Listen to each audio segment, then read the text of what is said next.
No, it was. I mean, defense didn't look great, but I mean, there were some throws that were just, I mean, just unbelievable by both quarterbacks. And those two guys, I think, are with Aaron Rodgers, are probably the three best throwers in the game, and do such a good job just understanding what their offensive scheme is, and it's just fun to watch. From a quarterback standpoint, when you were playing the position, did you have guys that you tried to emulate when you watched on Sundays? I mean, when you were playing the college game and you would watch pro football, you would say, I'd like to steal some of what he's trying to do and incorporate it into my game? I had enough struggle just being me. Yeah, I looked up to a lot of guys. I mean, I really like Drew Brees a lot, just because of his stature. He wasn't, he was kind of new in the league, and he wasn't who he is now.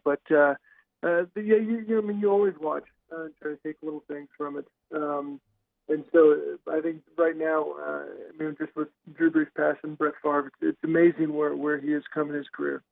Yeah, it is unbelievable. Also, it seems like Breeze, like Matt, a very good runner. If you watched yesterday's game with that spin move that Breeze put on him. Did you see that? That was pretty good. Two rushing touchdowns, pretty good.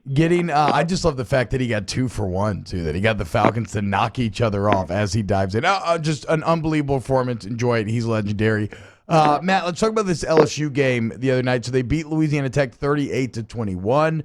I'm not as concerned about this one as I was coming out of Southeastern because we've seen them step up twice in bigger moments.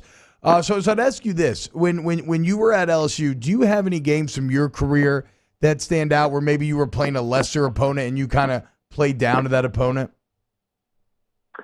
I mean, not necessarily when I played. I do remember I was there with the UAB loss with Josh Booty. That was pretty low moment. I think when you're playing teams like that, you get geared up in the first quarter, even first half.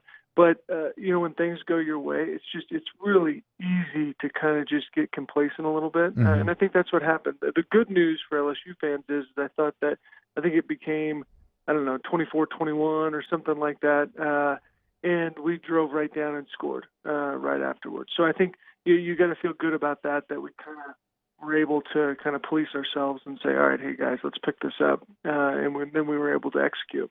And Matt, I'm in complete agreement. Like, to me, the fact that when it got a little sketchy, you immediately just took care of business. You scored twice. That speaks to a team that maybe was just being complacent and kind of messing around a little bit.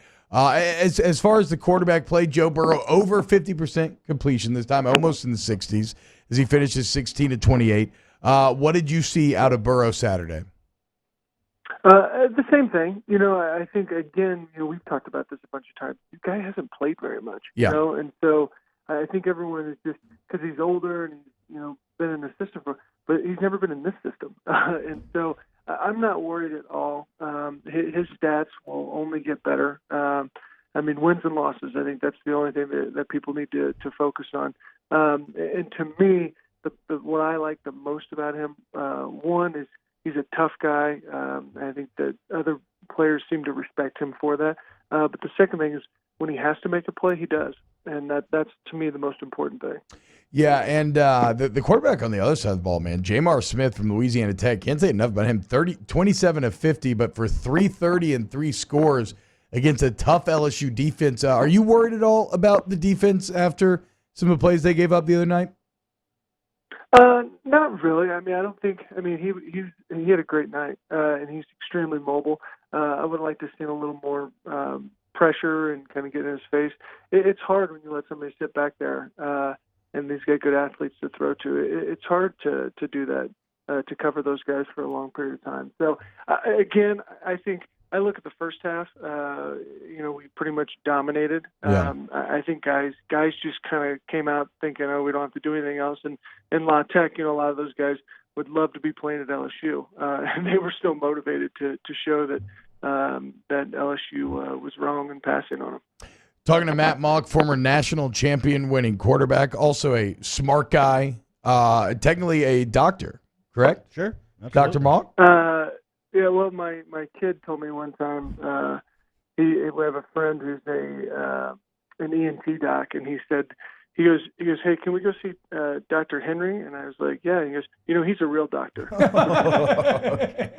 Sounds like the kid's got some brains too, huh?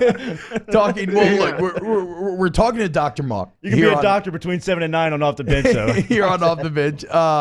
LSU Ole Miss this Saturday, Matt, 8:15. I love it. Night, Tiger Stadium. Gonna get weird. Gonna get freaky. You got any good LSU Ole Miss memories from your time?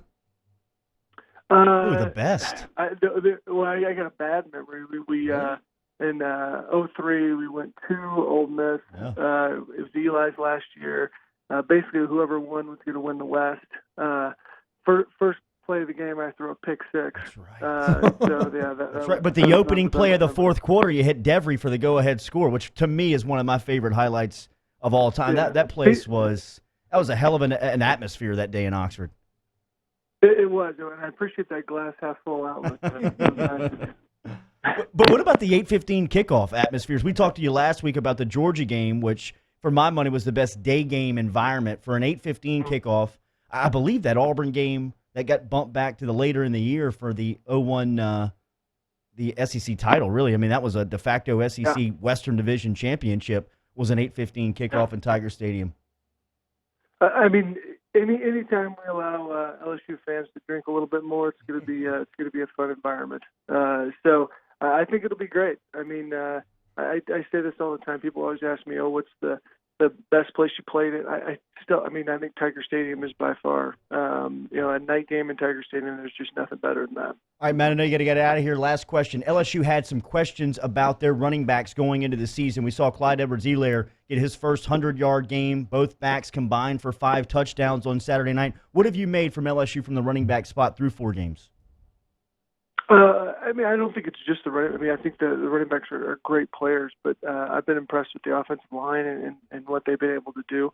So I think, the good news for LSU fans for quite some time now is no matter who we put back there, they've had some pretty good success. So, and I think it's crucial when you get a QB that hasn't played a lot to be able to have a good running game.